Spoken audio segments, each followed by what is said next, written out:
Nós vamos dar continuidade então a esse assunto que é de extrema relevância para a igreja. É muito importante para você que tem no coração essa vontade, essa sede de crescer e de viver experiências mais profundas com Deus. Afinal, nós somos chamados para cumprir um propósito excelente. Deus nos vocacionou e tem nos preparado para produzir frutos no reino dos céus, no reino de Deus. Pois bem, nós estamos falando sobre visão apostólica. Visão apostólica é a visão dos apóstolos, É a forma como a igreja apostólica trabalhava, como eles pregavam a palavra, como eles enxergavam o evangelho. E, lógico, é algo tremendamente importante se nós queremos fazer a obra do Senhor. Nós entendemos que não estamos aqui para criarmos algo novo, inventarmos uma nova igreja. Nosso objetivo é dar continuidade ao trabalho iniciado por Jesus e também bem realizado pela igreja apostólica. A gente tem que tomar como base, como modelo básico a igreja apostólica, Pois bem, hoje nós vamos falar sobre a igreja de hoje, a igreja moderna. A gente está celebrando aí um crescimento tremendo, a igreja tem crescido muito, muitas pessoas estão conhecendo o Evangelho de Cristo, mas a grande maioria concorda que esse crescimento tem sido desordenado. Por que desordenado? Porque nós temos uma série de interpretações diferentes e muitas vezes pessoas que estão ensinando não estão prontas, não estão preparadas e acabam ensinando um monte de coisa que não tem fundamentação bíblica. Ainda mais com a questão da internet, que hoje qualquer um pode gravar, qualquer um pode colocar um vídeo na internet, pode criar uma página no Facebook. E muitas vezes a gente não está aqui discriminando ninguém, mas as informações que a gente vê que são passadas não são embasadas nas escrituras, não tem fundamentação teológica.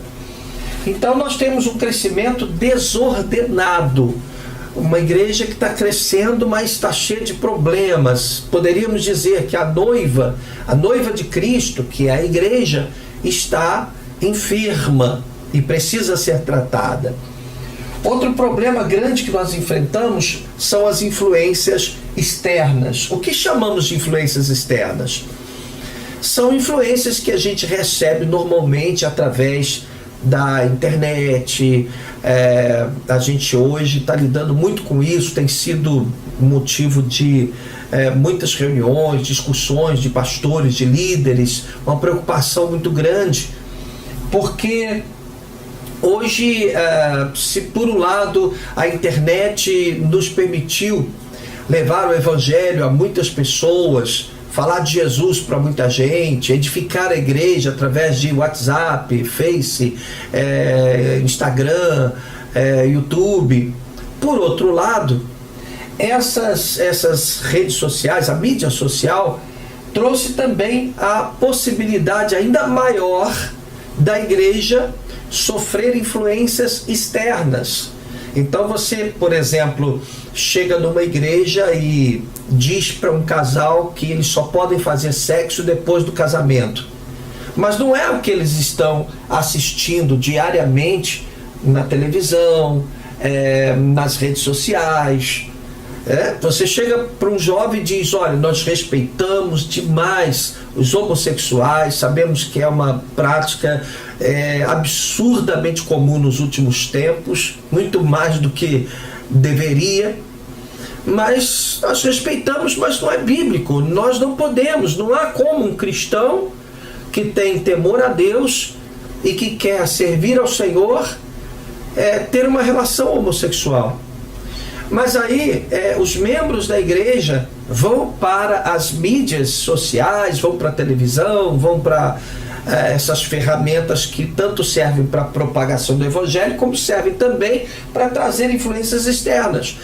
E aí você começa a ver que dentro da igreja já existe uma certa aceitação daquilo que é errado, né? Então você está na igreja e, ao invés de ser orientado por seus líderes e ensinado, tratado pelos seus pastores, você começa a dar ouvidos a todo tipo de influência externa. Isso é muito ruim, isso tem prejudicado demais a igreja. Se por um lado a gente tem essa ferramenta tão legal para falar de Jesus, nós temos também, infelizmente, que lidar com essas influências externas. Hoje qualquer membro da igreja tem acesso a qualquer tipo de mensagem, esteja ela correta ou não, esteja ela fundamentada na Bíblia ou não.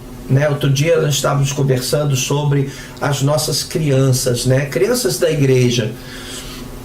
Elas têm acesso, né, a todo tipo de conteúdo pela internet. Elas podem, por exemplo, assistir a um vídeo pornográfico na internet, basta saber digitar, procurar, vai ter uma... Você imagina, né? Então nós estamos vivendo essa influência externa, esse ataque externo, que muitas vezes acaba deturpando a visão da igreja, trazendo confusão, trazendo enfraquecimento dos propósitos de Deus. Outra coisa também é a ausência de métodos. A igreja hoje, ela tem lidado com... muitas vezes ela quer fazer, ela tem vontade de fazer, ela tem um chamado de Deus para fazer, mas não tem um método adequado, produtivo, falta um sistema de trabalho, a gente vê as engrenagens como se não se encaixassem, né? Isso, depois você vai saber por que a gente está falando sobre isso. E o grave também, né, que tem acontecido hoje, a igreja está sem semelhança apostólica.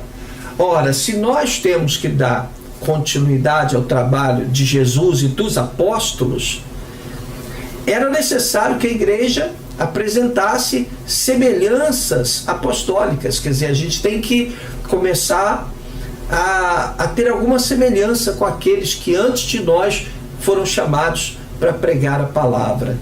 E a gente vê hoje que cada um está seguindo por um caminho, a gente começa a ver algumas coisas bem estranhas, né? E a preocupação em buscar a semelhança apostólica muitas vezes é nula, né? É nenhuma.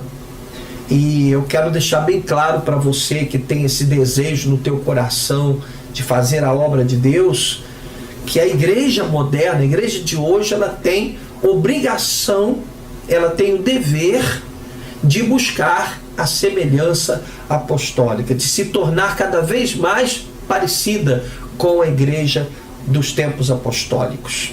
Você consegue entender? E alguns já começam a dizer que nós estamos vivendo a segunda reforma. Alguns já começam a falar sobre segunda reforma, algo que não que esse ou aquele líder, pastor, teólogo está promovendo, mas Deus estaria promovendo na igreja de hoje uma segunda reforma. Houve a primeira reforma, né? E muitas coisas mudaram. Na época de Lutero, já se fez uma revolução no que diz respeito ao entendimento, ao discernimento teológico, à interpretação bíblica. Foi muito legal, muitas coisas deixaram de existir, eram equívocos gravíssimos, porém muitas coisas continuaram equivocadas, se tomarmos como base a igreja apostólica, né? Então essa segunda reforma, que as pessoas começam a se referir a ela, é uma reforma que tem como objetivo principal nos fazer voltar à semelhança da igreja apostólica, da igreja primitiva, no que diz respeito aos princípios, aos valores, aos costumes, a modus operandi, como trabalhar, como pregar a palavra, como organizar a igreja como corpo de Cristo. Enfim, nós precisamos dar continuidade ao trabalho do Senhor Jesus e dos apóstolos, e isso é o que alguns já começam a chamar de segunda reforma. Eu gostaria de chamar a sua atenção, se você está realizando o Improving, né? Esse treinamento, esse estudo, logicamente você vai aprender muitas coisas. Eu queria que você compreendesse que Deus está lhe preparando, não para ficar na superfície, mas para mergulhar. Deus está te chamando para viver algo mais forte, algo que vai lhe permitir ser um instrumento poderoso nas mãos do Senhor.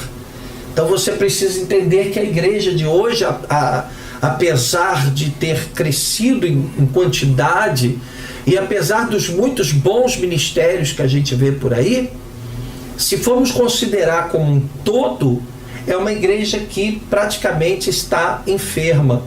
Por quê? Porque teve um crescimento desordenado, porque tem sofrido muitas influências externas, porque existe uma ausência de método muito grande na grande parte das igrejas, né?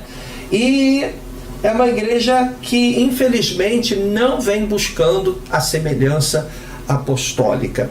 E nós estamos imbuídos, estamos focados nessa segunda reforma, né? Nós precisamos consertar o que deve ser consertado na igreja, realinhar os propósitos da igreja.